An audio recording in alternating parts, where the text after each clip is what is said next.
এটা আশ্চৰ্যকৰ ঘটনা ঘটিছে শিৱসাগৰত মুখ হৰুৱাবৰ কাৰণে হিমন্ত বিশ্ব শৰ্মাই ২ নম্বৰী কাম কৰা আৰম্ভ কৰি দিলে। শিৱসাগৰত আজি এটা পৰিয়াল মোৰ ওচৰলৈ আহিছিল অলপ আগতে। তেওঁলোকৰ ভোটাৰ তালিকাখন মোৰ ওচৰলৈ লৈ আহিছিল। মই আপোনালোকক এই ভোটাৰ তালিকাখন দেখুৱাইছোঁ। এই ভোটাৰ তালিকাত নীলাবিলাক তেওঁলোকৰ ঘৰৰ মানুহবিলাকৰ নাম আৰু ৰঙা যেটা দেখিছে কেইটা ৰঙা তলত তিনিটা। এই তিনিটা ৰঙাত আপোনালোকে দেখিবলৈ পাব যে এই ৰঙা তিনিটাত মানে তিনিটা বিহাৰী মানুহৰ নাম নতুনকৈ তাতে মনে মনে অন্তৰ্ভুক্ত কৰি দিছে। মই আপোনালোকক গাই দিছোঁ।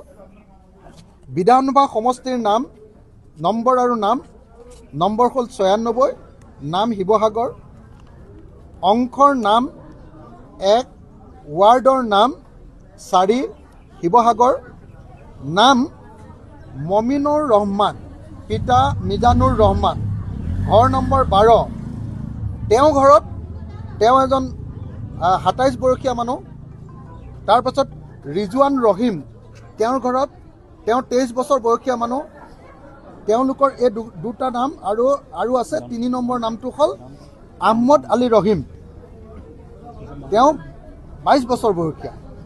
এই তিনিজন মানুহ থকা এই ঘৰটোত কি কৰিছে, তিনিটা নতুন মানুহৰ নাম ইয়াত অন্তৰ্ভুক্ত কৰি দিছে ভুৱাকে। সেই মানুহ ঘৰত নাথাকে। সেই মানুহ ঘৰৰ পৰা মোৰ ঘৰলৈ আহি আমাৰ ওচৰলৈ আহি কৈছে যে আচৰিত ধৰণে যিটো ড্ৰাফ্ট ভোটাৰ তালিকা ওলাইছে, ড্ৰাফ্ট ভোটাৰ তালিকাত এই নামকেইটা সোমাইছে। এক সোমাইছে গীতা দেৱী, স্বামীৰ নাম গৌতম চাহু, ঘৰ নম্বৰ ১২। এই মমিনুৰ ৰহমানৰ ঘৰৰ ১২ নম্বৰটোত এওঁলোকৰ নাম দি দিছে। বয়স ৫১, লিংগ মহিলা। তাৰপাছত দিছে অমিত চাহু, পিতাৰ নাম গৌতম চাহু, ঘৰ নম্বৰ ১২, বয়স ২৮, লিংগ পুৰুষ। তাৰপিছত দিছে কৰণ চাহু, পিতাৰ নাম গৌতম চাহু, ঘৰ নম্বৰ ১২, বয়স ২১, লিংগ পুৰুষ। এনেকৈ আমি দেখিবলৈ পালোঁ যে আমাৰ বিধানসভা সমষ্টিৰ মাত্ৰ এঘৰ মানুহৰ ভিতৰত সেই মানুহ ঘৰত অকল তিনিজন মানুহ আছে। সেই তিনিজন মানুহৰ লগত নতুন ৩গৰাকী মানুহঘৰ মুছলিম, বঢ়িয়া মানুহ, অসমৰ খিলঞ্জীয়া মুছলিম মানুহ। তেওঁলোকৰ লগত গীতা দেৱী, কৰণ চাহু আৰু গৌতম চাহু অমিত চাহু নামৰ বিহাৰী সম্প্ৰদায়ৰ ৩টা নাম এই ভোটাৰ তালিকাখনত অন্তৰ্ভুক্ত কৰি দিছে। আৰু এনেকৈ শিৱসাগৰত কি কৰিছে, ভোট চুৰি কাম আৰম্ভ কৰিছে। আৰু এটা পৰিয়ালৰ পৰা আহিছে। মই সেইটো এতিয়া দেখুৱাই নাথাকোঁ, এটা উদাহৰণে দি দিছোঁ। তো ইতিমধ্যে শিৱসাগৰত ভোট চুৰিৰ কাৰণে বিজেপি আৰু RSSে কাম আৰম্ভ কৰি দিলে। কোনোপধ্যে এই কাম হ'বলৈ দিয়া নহ'ব।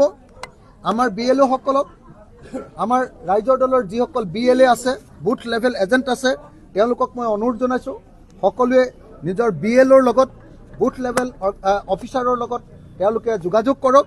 সকলোৰে নিজৰ মই শিৱসাগৰৰ ৰাইজক, বিশেষভাৱে শিৱসাগৰ নগৰৰ 14টা ৱাৰ্ডৰ টাউনৰ ৰাইজক নিজৰ ভোটাৰ তালিকাখন আপোনালোকক চাবলৈ অনুৰোধ কৰিছোঁ। আপোনালোকৰ ঘৰৰ বিপৰীতে কেনেবাকে আপোনালোকৰ অচিনাকি কোনোবা মানুহৰ নাম ভৰাই থৈছে নেকি, আপোনালোকে নিজে পৰীক্ষা কৰক আৰু নিজে ইয়াৰ বিৰোধিতা কৰক। নিজে আপোনালোকে ইলেকশ্যন অফিচলৈ গৈ তাৰ বিৰোধিতা কৰক। আৰু যদি নিজেই বিৰোধিতা কৰাৰ পাছতো সেইবিলাকৰ নাম কৰ্তন নকৰে, তেতিয়াহ'লে মোৰ লগত যোগাযোগ কৰক। মোৰ ফোন নাম্বাৰটো 8822424271। এই ফোন নাম্বাৰত, অথবা মই যে থাকোঁ আমাৰ আমাৰ ফুকন নগৰৰ গোহাঁইচুকৰ ফুকন নিবাসত গৈ আপোনালোকে মোক যোগাযোগ কৰিব পাৰে। মই এইকেইদিন অহা 15 দিন ধৰি মই ইয়াতে থাকিম। যদি কাৰোবাৰ ঘৰৰ নামত আমাৰ পুৰণি বাসিন্দা, স্থায়ী বাসিন্দাৰ পিছফালে অন্য অচিনাকি মানুহৰ নাম ভৰাই দিছে, তেতিয়াহ'লে লগে কমপ্লেইন কৰিবলৈ নাপাহৰিব। আৰু এই ভোট চুৰি কাৰ্যৰ বিৰুদ্ধে সকলোৱে সচেতন হওক, সজাগ হওক। আৰু আমাৰ নিজৰ সাংবিধানিক অধিকাৰ বঞ্চিত কৰি অসমীয়া জাতিক কেনেকৈ বহিৰাগতৰ দখললৈ নিব খোজা হৈছে তাৰ বিৰুদ্ধে প্ৰতিবাদ সাব্যস্ত কৰক। ধন্যবাদ।